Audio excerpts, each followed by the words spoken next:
El secretario de Seguridad Pública, Alfonso Durazo, confesó hoy que si no hubiera en el país una emergencia nacional por la violencia, él compartiría las críticas que se han escuchado en las audiencias en el Senado contra la Guardia Nacional, que han sido bastante duras, bastante severas, profundas, informadas. Es suficiente este argumento para echarla adelante, porque lo que también dijo es que el gobierno va con todo para llamar a los legisladores, aunque esté en sus manos, a sacar adelante la Guardia Nacional, previsiblemente la próxima semana. De esto vamos a hablar hoy en Opiniones Encontradas. Muchas gracias por estar con nosotros en este programa en el que todas las ideas se pueden cuestionar siempre que se debatan. Soy José Buendía y le dejo mi Twitter, José Buendía MX. Y ahora, si me acompaña, vamos a ver esta información para arrancar directo aquí en el foro con nuestro debate, con nuestro tema de esta tarde. El gobierno de López Obrador empuja con fuerza la aprobación urgente de la Guardia Nacional en el Congreso, y aunque la decisión final está en los legisladores, es improbable que no acabe por aprobarse la iniciativa. Según el mandatario, consultó una encuesta en la cual entre el 80 y 90% estaba a favor de la Guardia Nacional, y aunque no dio más detalles, señaló que ojalá los legisladores le hagan caso a la gente, porque al fin y al cabo son representantes del pueblo. Sin embargo, víctimas de graves violaciones a derechos humanos presuntamente perpetradas por elementos del Ejército Mexicano y la Marina pidieron al Senado rechazar la aprobación de la Guardia Nacional con formación militar propuesta por Morena y el presidente Andrés Manuel López Obrador, pues consideraron que se abre la puerta a abusos que hasta ahora han quedado impunes. ¿Qué tiene de diferente la actual estrategia contra la violencia y la inseguridad de la que se sigue desde hace una década? Posiciones. 1.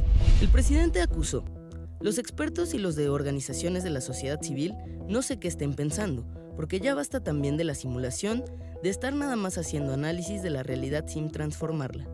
Puro experto, puro diagnóstico, estudios, contratación de asesores, pero no se hace nada por cambiar las cosas. Lo de la Guardia Nacional es urgente, es una preocupación, enfatizó. Indicó que los saldos de la estrategia aplicada en los gobiernos anteriores están a la vista, con más de 230,000 asesinatos en 10 años, además de los más de 40,000 desaparecidos. 2. Quienes se manifestaron a favor de la Guardia Nacional fueron el padre y defensor de derechos humanos de migrantes, Alejandro Solalinde, y ex líder de grupos de autodefensas en Michoacán, Hipólito Mora. Hay que escuchar la realidad, que es una realidad muy cruda de un país desastroso que nos han dejado y que de momento tenemos que enfrentar al crimen organizado. No es que podamos escoger entre lo bueno y lo malo, es que estamos escogiendo el mal menor, dijo Solalinde. Por su parte, Hipólito Mora consideró que no hay una fuerza policial civil capaz de afrontar a los delincuentes, como quedó de manifiesto en los últimos años en Michoacán, por lo que confió en que los militares puedan llevar a cabo la tarea. Arrancamos con Opiniones Encontradas. Mañana terminan las audiencias allí en el Senado, donde están analizando con actores de la sociedad civil, organizaciones de diversos tipos de derechos humanos, de seguridad, con gobernadores, el tema de la Guardia Nacional. Hasta ahora lo que podemos ver, lo que podemos apreciar es que la postura del gobierno y de su partido en la Cámara es: la Guardia Nacional va. Pero hay que decir que necesitan, por tratarse de un cambio constitucional, allá en el Senado, al menos del apoyo del PRI. Lo sacará en alianza con el PRI, como sucedió ya en otras iniciativas en la Cámara de Diputados. Me da mucho gusto que esté con nosotros el diputado de Morena, Sergio Gutiérrez Luna. Muchas gracias, un placer. Muchas gracias por la invitación. Un placer de verdad tenerte. Gracias. Integrante de la Comisión de Seguridad y además secretario de la Comisión de Puntos Constitucionales de la Cámara de Diputados. Así es. Gracias por venir. Al contrario. Sergio, de verdad te lo aprecio mucho, y como todos los jueves, cada 15 días aquí, Gonzalo Sánchez de Tagle, constitucionalista, abogado, profesor e investigador de la UNAM. Un placer. Muchas gracias. Mi estimado. Como siempre, estar acá. Gonzalo, si quieres arranquemos, y me gustaría arrancar directamente con el último argumento que he escuchado. Lo puso hoy sobre la mesa Alfonso Durazo. Sergio dice: si no hubiera una situación de emergencia nacional, yo compartiría, dice él, muchas de las críticas que la sociedad civil, académicos, especialistas han vertido en las audiencias. ¿Qué te parece? Definitivamente sí estamos en un tema de emergencia nacional. La condición en la que el nuevo gobierno recibió el país es una condición crítica en materia de violencia y seguridad. Yo quiero contextualizar, siempre que hablamos de Guardia Nacional me gusta contextualizar, porque nos vamos solo a ese tema. Y la estrategia del gobierno es un 80% más rica que ese tema. Estriba en atacar las causas que han generado este fenómeno de violencia y que pocas veces se dicen. Estamos muy concentrados en el tema de sociales, la militarización, los policías, violación a derechos humanos. Sí, pero ¿qué pasa o qué pasó para que llegáramos a ese punto? Necesitamos generar condiciones para que las personas no vean atractiva o como una necesidad el irse por estos cauces que han generado la violencia. Y se están atendiendo. El programa de paz, nacional de paz, que propone el gobierno, tiene 8 puntos. Solo uno de esos puntos se refiere a la Guardia Nacional. Los demás puntos atienden cuestiones sociales, de política de drogas, de empleo, de respeto de derechos humanos, de regeneración ética, que poco se han abordado. Y yo creo que no puede abordarse aisladamente el tema de la Guardia Nacional sin entender todo esto. A ver, pero estaríamos de acuerdo, o no sé cómo lo vean ustedes, de que a pesar de que haya esos 8 puntos en el plan de paz, el cambio institucional de mayor envergadura en términos de seguridad, después de la creación de la Secretaría, nuevamente la creación de la Secretaría de Seguridad Pública, es la creación de una Guardia Nacional. Sin duda alguna. Entiendo lo que dice el diputado, me parece que si bien tienes razón con lo que dices, la estrategia que presentó López Obrador hace un mes más o menos, un par de meses, habla de 8 puntos, pero no me parece casualidad que lo que estemos discutiendo es la militarización del país.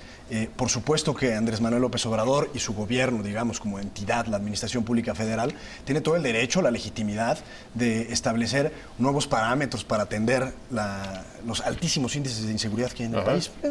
Bueno, pero no perdamos de vista que lo que está haciendo Andrés Manuel López Obrador es dejar de facto en la Constitución Política de los Estados Unidos Mexicanos la actividad militar en cuestiones de seguridad pública. Y esa es la razón, diputado, por la cual pues, se ha armado tal nivel de escándalo. La ONU se ha manifestado en contra, la Comisión Interamericana de Derechos Humanos, la OEA, la Corte Interamericana, la Suprema Corte de Justicia de la Nación, N.000 organizaciones de la sociedad civil. ¿Preocupan estas críticas? Pues claro. Mira, preocupan esas críticas, sobre la mesa? Pero necesitamos entender que el cambio de paradigma nos debe de llevar a otra solución. No podemos obtener un resultado diferente haciendo lo mismo. ¿Qué necesitamos hacer o qué queremos hacer? El propósito y el origen de la Guardia Nacional estriba en una finalidad última, que es la disciplina interna. Ese es el ingrediente fundamental para la Guardia Nacional. ¿Qué ha pasado? La disciplina interna del cuerpo. Yo diferiría, diputado, y perdón la interrupción, pero lo que están haciendo el gobierno y los legisladores de Morena es justamente insistir exactamente en la misma estrategia que los últimos 12 años. Tener el ejército en las calles, no fortalecer a las policías, no darle atención debida a las violaciones a derechos humanos, no fortalecer la procuración de justicia, no fortalecer la impartición de justicia. Es decir, es toda una cadena, no solo es la prevención, por supuesto que es importante. La seguridad pública, fundamental, porque nos estamos matando a balazos. Pero digamos, en general, como se ve en el texto de la reforma a la Constitución, la propuesta y la minuta que se discute en el Senado y el dictamen que sacó la Comisión de Puntos Constitucionales, es insistir exactamente en la misma solución para un problema que ha resultado no ser resuelto con esa estrategia. Mira, sí prevé la Constitución la salvaguarda de los derechos humanos. Prevé una concepción híbrida de la Guardia Nacional. ¿Qué necesitamos hacer? Sí necesitamos cuerpos con disciplina, que no sean penetrados por la delincuencia y que hacia afuera tengan una cercanía, tengan una empatía, respeten los derechos humanos, actúen con visión de perspectiva de género. Eso está en la minuta, eso se aprobó. Pero también se aprobó la coordinación. También se aprobó la coordinación. Es que van a tener otra formación. Se les va a formar diferentes. Se ha dicho muchas veces, oye, es que si agarras a alguien de la policía militar, que no del ejército, ojo, de la policía militar, y lo llevas para allá, no le puedes cambiar el chip jamás. No son robots. No son robots, eso es imposible. Ahora, son personas que también, con formación, con educación, con preparación, hay un punto que me gustaría meter para enriquecer la discusión y es, a ver, respetando o si se respetara el tema de la capacitación, profesionalización, la disciplina que pone sobre la mesa que es requerida para tener una guardia que sea suficientemente eficaz, ¿podría funcionar con un mando civil? Sí puede funcionar como mando civil. Lo dijeron los secretarios de Marina y de la Defensa en las comparecencias que tuvieron en la Cámara de Diputados. Sí aceptamos que hay un mando civil que coordine estas acciones. Pero ¿estarás de acuerdo, diputado, que eso es medio pantomímico? Es decir, es una fachada, porque en la Constitución, si le lees un poco más entre líneas, la Secretaría de Seguridad Pública va a estar encargada de emitir programas, nada más. Va a haber un consejo de jefes de Estado Mayor, en donde está el secretario de la Defensa, el secretario de la Marina y el secretario de Seguridad Pública. ¿Quién crees que de facto va a mandar en esas discusiones cuando son tu personal el que se está matando en el frente? Cuando tú eres el que está encargado de implementar la estrategia territorial. Pues naturalmente el ejército. Fíjate que lo que tratamos de hacer en la minuta es que hubiera un mando en la operación policial de la Secretaría de Protección Ciudadana, y así quedó. Y en lo interno, que es la parte medular, en la disciplina interna, una conducción por parte de la Secretaría de la Defensa para castigar, para salvaguardar la disciplina. Todos estamos de acuerdo en que las corporaciones policíacas han sido infiltradas por la delincuencia organizada. Es una realidad. Eso no está a debate. ¿Cómo podemos hacer para que eso no vuelva a pasar en un nuevo cuerpo policíaco? Porque es un cuerpo policíaco.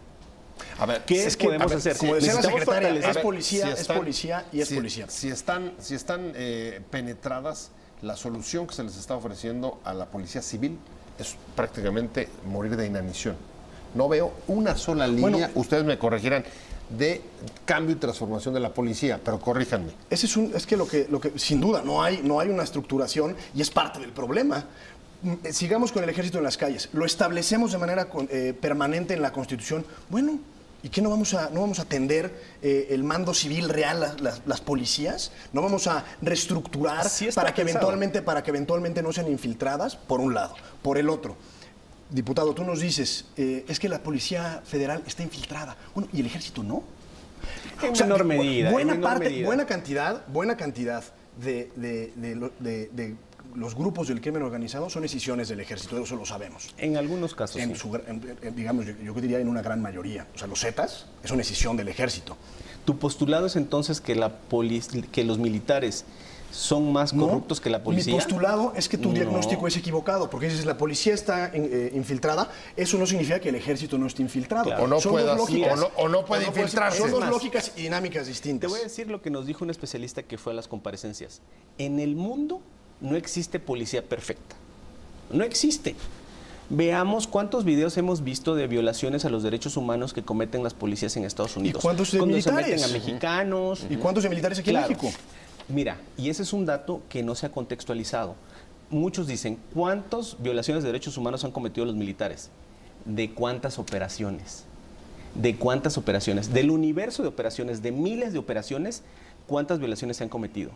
¿No te parece coincidente, diputado? Y me voy a ver un poco retórico, lo reconozco.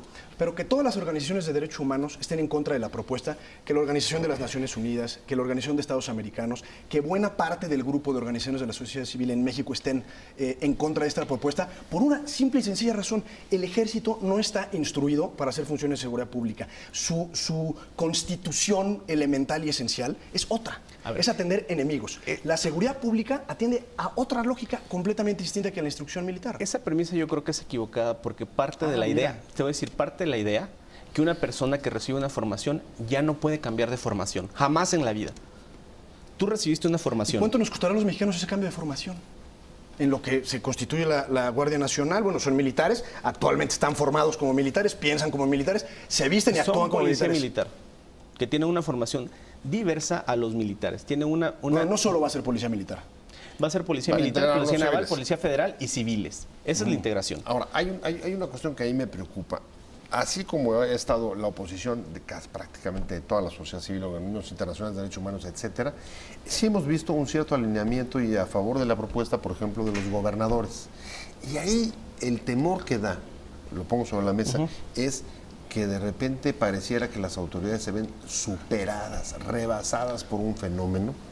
Y esta parece ser también una, digamos, la salida de la fuerza, la salida punitiva, la más adecuada por sus temores. Así es. Lo que pasa es que esa es la realidad. Hay muchas opiniones que se dan desde una perspectiva muy alejada de lo que está pasando en la realidad. Yo soy de Minatitlán, Veracruz. No se puede vivir ahí. Coatzacoalcos, que está al lado, ayer descubrieron el cuerpo de una mujer, una empresaria reconocida en la sociedad, que la secuestraron, pidieron 4 millones de recompensa, no lo pudo pagar el esposo, la decapitaron. No se puede con ese problema.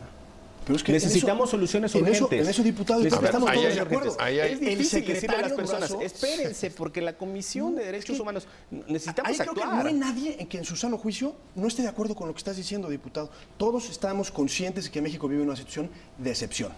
Eso nadie lo duda. Los gobernadores que lo viven en primera línea, los presidentes municipales. Tema quizá el más controvertido del arranque del gobierno de López Obrador, la Guardia Nacional, y esta semana el presidente descalificó a buena parte de los críticos que comparecieron en las audiencias, académicos, investigadores, ONGs, que cuestionaron la creación de la Guardia, y él lo que contestó fue: Sergio, son estudiosos que no están transformando, que están pensando, y le pareció que incluso detenían, ¿no? O los señaló como obstáculos de la propia Guardia. Yo creo que en algunos casos falta un poco de sensibilidad. Hay casos muy drásticos que desde México no se pueden entender. Hay que ir a los lugares. O sea, sensibilidad del académico, para conocer, entender lo que ha pasado. Del académico, ¿Saben dices? qué faltó en esas audiencias? Faltó que estuvieran víctimas, que estuvieran personas que viven día a día, personas a las que les hubieran secuestrado, personas a las que les piden derecho de piso, que son personas normales, pediatras, ferreteros, dentistas. Déjame hacer un esos recuento, les piden diputado. derecho de piso. En la y campaña, no estuvieron en la audiencia. En la campaña, Andrés Manuel ponerlo. López Obrador prometió retirar el ejército en las calles. Entendemos que es una lógica electoral y que en la elección probablemente lo que dices pues tiene un sentido diferente a cuando ya estás en el acto de gobernar. Y le damos el beneficio de la duda que cuando llegó y le entregaron las carpetas, digamos, el expediente, se dio cuenta de una realidad completamente distinta, justamente porque quizás no tenía la sensibilidad de gobernar. A pesar de que era de todos los candidatos el que sí había caminado el país. Que había caminado el país, y sobre todo fue el único que prometió. Y se metía donde fuera, ¿eh? El único que prometió retirar al ejército de las calles. Le damos el beneficio de la duda, juegue. Lo que están diciendo los académicos, digamos, en resumen, para efectos prácticos, es: no retiren el ejército ahorita de las calles. Sabemos de la excepcionalidad por la que estamos atravesando y conocemos y somos sensibles por las situaciones gravísimas que atraviesan las familias y las personas en México. Lo que le pedimos, señor presidente, son dos cosas: que la Guardia Nacional no sea dirigida por un militar, que hoy está así, y ahorita les puedo dar el recuento constitucional de por qué sí está así, que se fortalezca la policía al mismo tiempo, y que eventualmente la presencia excepcional del ejército en las calles sea retirada cuando la situación de excepción se reduzca. Ahora, los argumentos ya están sobre la mesa. ¿Tú crees que algo cambie y crees que el PRI vaya con Morena en el Senado? Mira, yo creo que el PRI aprobó el dictamen en Cámara de Diputados. Así es. Así es. El PRI, que tiene gobiernos estatales, sabe y conoce el problema. Lo padecen los gobernadores, presidentes municipales. Yo creo que va a tener responsabilidad para poder acompañar esta propuesta. Pero el PAN también tiene gobernadores. Mande. El PAN también tiene gobernadores. Muchos. Y el PAN no va. El PAN tiene una actitud de no ir en todo. O sea, el PAN no va porque no. O sea, vuelven no el PAN. Okay. Pero el PRI tiene un poco más de sensibilidad y gobierna muchos estados y conoce la problemática, y la conocen de tiempo atrás. O sea, si van con ustedes es sensibilidad, y si no van con ustedes es meramente oposición berrinchuda. Mira, ¿o fíjate que no, porque me refiero a varios temas en los que el PAN dice que no. Muchos temas en los que el PAN dice que no. Pero es que es lo mismo que dijo el presidente. Ellos que no están en contra, ellos los académicos que no están en contra de mi propuesta, pues no saben, no son sensibles. El PAN que no está a favor de nosotros o no vota con nosotros, no son sensibles. Pero el PRI, que además está perdiendo una oportunidad histórica brutal, el PRI, de ser una oposición responsable. Las razones, pues no las conocemos, las sabrán ellos. Mira, no fue tan así, porque si tú analizas cómo empezó la iniciativa a cómo concluyó el dictamen, hay mucha variación. No, lo entiendo, sí, derivado de las pláticas con fuerzas políticas, incluida el PAN, y de lo que expresaron los académicos en los foros. O sea, sí cambió, sí hubo sensibilidad, se escuchó lo que querían y se modificó. A ver, el cambio, se modificó bastante el tema. Hasta donde veo, el cambio más importante, tú nos corriges o nos confirmas o nos desmientes, fue el que en el último momento Pablo Gómez sacó el transitorio. Eso por una parte. Y por otra parte, que quedó claro que desde el principio va a haber un mando civil, y así está redactado. La Federación contará con una institución policial de carácter y dirección civil denominada Guardia Nacional. Y pongámosle Eso no contexto. estaba. Pongámosle Eso no contexto. estaba. No, sí, Pero ya quedó. Es que esto es muy importante porque eso es lo que le han querido vender a la sociedad. Hay una dirección civil. Bueno, te voy a decir 3 porciones, no voy a leer los artículos, simplemente los referiré. Para empezar, el artículo 13 de la Constitución, que se refiere al fuero militar, le otorga fuero militar a la Guardia Nacional. Entonces, bueno, ya suena medio raro, ¿no? Pues, No es así, ¿eh? No, sí, No, aquí te lo voy a leer, mira. Delitos en contra de la disciplina militar serán juzgados por tribunales militares. ¿Eso en qué afecta a la sociedad? Bueno, no, Te voy a no. decir Lo que estamos en qué hablando es del beneficia a la régimen de sociedad. excepción. Perdón, Pues perdón, es la diputado. disciplina. Es el régimen de excepción al cual estamos metiendo la Guardia Nacional. Segundo, hay una Junta de Jefes de Estado Mayor. Sí. Esa Junta de Jefes de Estado Mayor está conformada por el Secretario de Seguridad Pública, por la Marina y por la Defensa. ¿A qué se va a dedicar la Secretaría de Seguridad Pública? A programas. Su facultad constitucional, y la puedes leer, diputado, No es es así. establecer programas. ¿Y a qué se va a dedicar la Defensa Nacional? A la estructura, a la disciplina, a responsabilidades, a tareas ¿Quién? que se deben de homologar al ámbito de las Fuerzas O Armadas dicho de otra manera, permanentes. ¿cómo queda el mando operativo? Fíjate que A cargo del Ejército. El mando operativo queda a cargo de Del los ejército. civiles. Y en el caso que mencionaste, el artículo 13, es No, bueno, fuero espérame, es que no militar. quedó a cargo es- de los civiles, diputado. sí, el sí, mando cómo no. operativo quedó No. a cargo del Ejército. No, te lo voy a leer. La Secretaría, el ramo de seguridad formulará el programa nacional en la materia. Así como los respectivos programas operativos, políticas, estrategias y acciones. Estrategias y acciones. Programas. Los programas de estrategias y los programas de ¿Qué va a acciones. hacer la defensa? La Defensa Nacional, conforme a la ley, dispondrá lo necesario para que la estructura jerárquica, disciplina, régimen de servicios, ascensos y prestaciones e ingresos sean de su competencia. Es lo interno, es lo que mencioné, es la estructura. disciplina interna. Diputado, estructura que está decía. encargada la Secretaría de Seguridad Pública, lo acabas de leer, de hacer programas. Se va a encargar de comprar los aquí uniformes. está, se va a estrategias encargar y de ver, acciones. se va a encargar de, por eso, No. pero están depuesto la palabra programas, diputado. No, pero así va a ser. La defensa solo se encarga de la disciplina interna, que es la parte medular del nacimiento de la Guardia Nacional.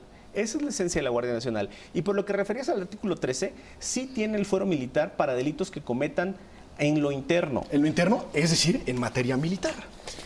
Tal cual. Pero- o sea, No, hay duda. pero te faltó mencionar a ver, una parte, no te entiendo. faltó A ver, yo mencionar no una estoy parte. entendiendo así. Lo que estoy entendiendo, corríjanme ustedes, es que si cometen delitos en el cumplimiento de su trabajo, entonces pueden ser serán juzgados por el estamento No, militar. divide como No, lo divide actualmente no, el artículo 13 no. con Ah, no. secciones. No. Si Sería comete un por el- delito en contra por de el civiles, fuero civil. Sí, es por el civil. fuero civil. Pero si comete un delito, que aquí está el detalle, si comete un delito en contra de la disciplina militar, Así es. bueno, pero insistimos en que no son militares, ¿no? Que van a ser instruidos en función de la estructura policíaca, que no van a tener un mando militar. Bueno, pero si cometen un, ¿Para ti es un si tema de cometen un semántica? delito, no, es un tema de fondo. es un tema de fondo. Por eso, si cometen un Claro. delito en contra de la estructura y disciplina militar, serán juzgados por un cuerpo militar. Ah, caray, pero ¿qué no A eran ver, militares? Lo que les preocupa son las violaciones a los derechos humanos. Sin duda. Bueno, ¿en qué afecta a los ciudadanos Ese el es- que si ese es otro tema, diputado. un integrante Porque estamos hablando de Nacional nacional, no militares. No, te voy a decir, Vamos te voy a poner ordenando. el caso práctico. Un A integrante de la Guardia Nacional, dentro de su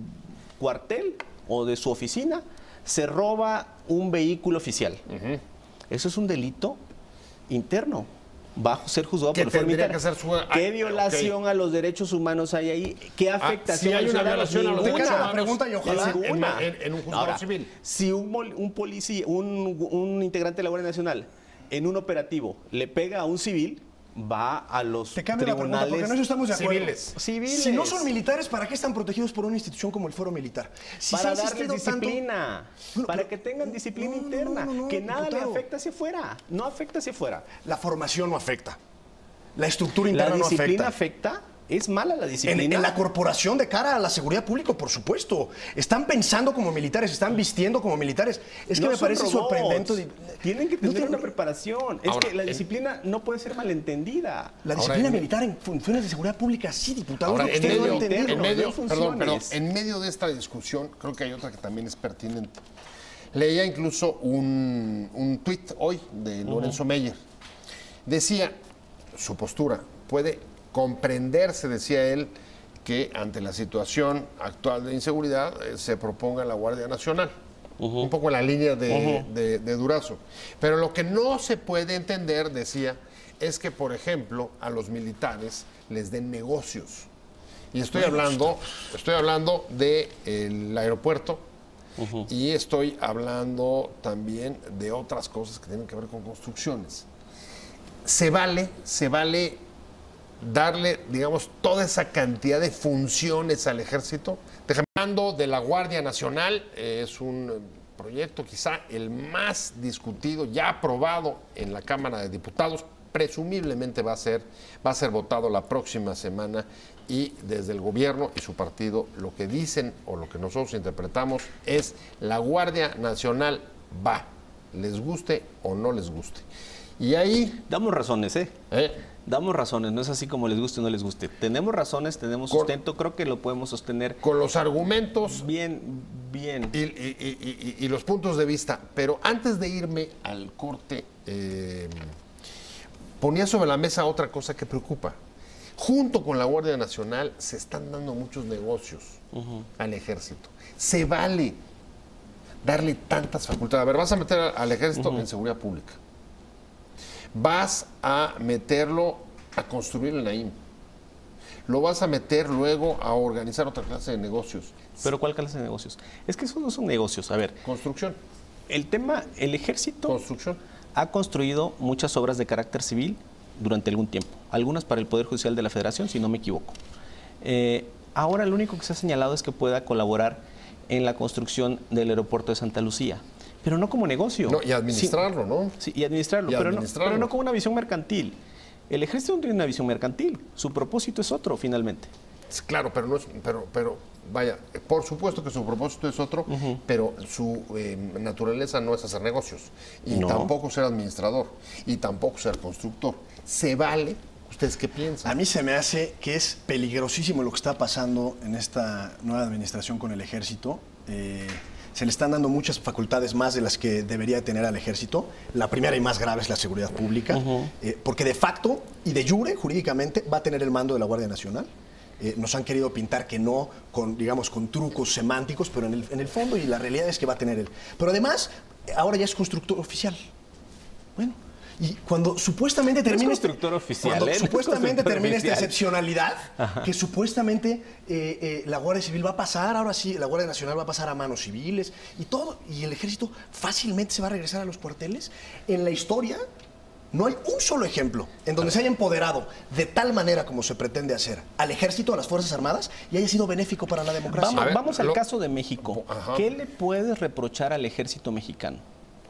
¿Cuál es tu reproche específico para decir el ejército no debe hacer esto porque ya ellos han cometido no se trata de tal una cosa? causalidad o de ejemplos en concreto, diputado. Se trata que la función del ejército está hecha para otra cosa, es que no para la seguridad nacional. No. Pero vivimos en una realidad. Claro.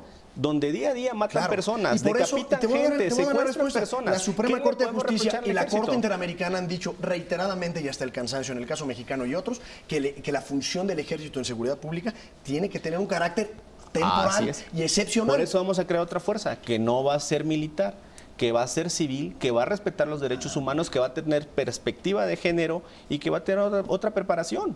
Eso es lo que estamos haciendo. Bueno, a ver, estamos acatando eso. Ahí de hecho, para apoyar tu argumento, uno de los elementos que ha esgrimido el presidente es, dice, tener encuestas en el que 80 o 90% de la población defiende o está a favor de la Guardia Nacional, aunque, ojo, no dice quién hizo las encuestas, no del dato, no informa con precisión. Supongamos que sea el 100%. ¿De dónde viene?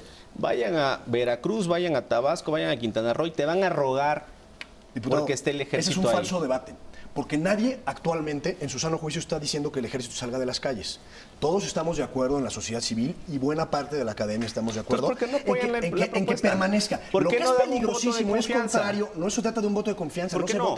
no se gobierna a partir de votos de confianza, se gobierna a partir de evidencia y de responsabilidad política y de argumentos que los estamos dando. Por eso. De evidencia. Y yo te estoy dando la evidencia. Por eso yo te estoy dando los Ayer argumentos de la Suprema a Corte. una señora en la Coatzacoalcos. Es que no se trata de quitar el ejército de las calles ya, se trata de poner un régimen de excepcionalidad y que este organismo que va a ser el ejército en las calles, todo el mundo está de acuerdo que hoy el ejército en las calles, porque nos estamos matando a balazos. El país es un río de sangre desde hace 12 años. Que el ejército siga en las calles. Lo que estamos pidiendo, y es lo que ustedes no logran ver o argumentativamente le dan la vuelta, es que no queremos una Guardia Nacional con fachadas y parches. Que el ejército en las calles, sí, haciendo funciones de seguridad, sí, pero de forma excepcional y con un plan progresivo de retiro. Y al mismo tiempo que se fortalezca, que no están haciendo nada al respecto, la seguridad pública civil. Ahí déjenme agregar una última preocupación para ir cerrando y tratando de cerrar el tema. A ver, En caso de que en efecto prospere y se apruebe la Guardia Nacional y no dé los resultados esperados, es, digamos que, el último reducto que tendríamos dentro de las fuerzas de seguridad del Estado para poder enfrentar el asunto del crimen. ¿Y qué riesgos ven de que ese proyecto fracasara habiendo abandonado la modernización de las policías? ¿Dónde creen que nos podemos encontrar? No se va a abandonar. ¿Qué puede pasar? Fíjate que ese es también un falso debate. Ajá. La propuesta contempla el fortalecimiento de las policías estatales y municipales. Viene el tema de coordinación con las policías. Y en las leyes secundarias tenemos pensado prever estímulos para capacitar más a las policías estatales y municipales, para profesionalizarlas, para que se coordinen con la Guardia Nacional. ¿Necesitamos fortalecerlas? Sí, sin duda. Pero necesitamos también un cuerpo federal que les sirva de soporte y que también se coordine con ellas y que empiece a permear.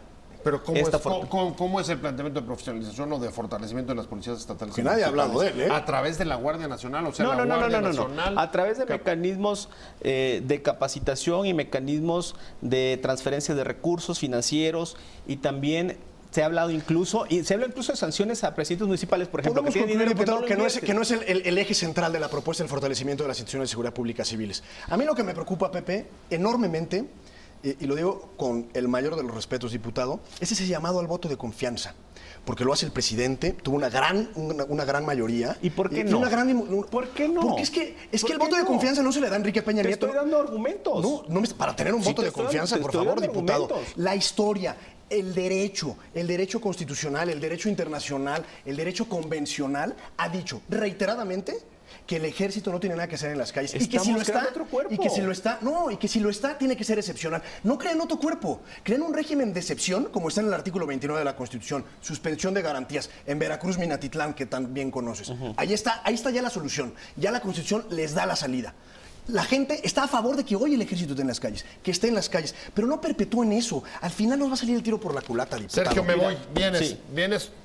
Te toca cerrar. Yo creo que la propuesta es una propuesta buena para obtener un resultado diferente que en 12 años no lo hemos conseguido. Atacando las causas sociales, no abordamos ese tema, pero hay propuestas muy buenas, muy interesantes para las causas sociales, aparejada con una policía disciplinada y con respeto a los derechos humanos, podemos tener una nueva realidad en un mediano plazo. La situación es grave, muy grave, ¿eh? Sí, no, está clarísimo. No hay magia, no hay varita mágica que la resuelva. A ver, el DF, no existe. DF, el mes más sangriento, el enero más sangriento que hemos tenido. Y lo grave es lo que no se hace procuración de justicia, no por hablar impartición de justicia. Esos son otros temas. Es que el debate es largo. igual o más importante. El debate es largo y el tiempo es corto. Ya se nos fue. De hecho, qué bueno que me recordaste, porque ya se nos fue, me está diciendo el productor, me tengo que despedir. No sin antes agradecerte mucho. Sergio Gutiérrez, diputado de Morena. Muchas gracias por haber estado con nosotros. Gracias. Muchas gracias también, Gonzalo Sánchez del Tagle. Un placer habernos tenido a los dos. Gracias por este debate. Pero sobre todo, muchas gracias a usted por habernos acompañado.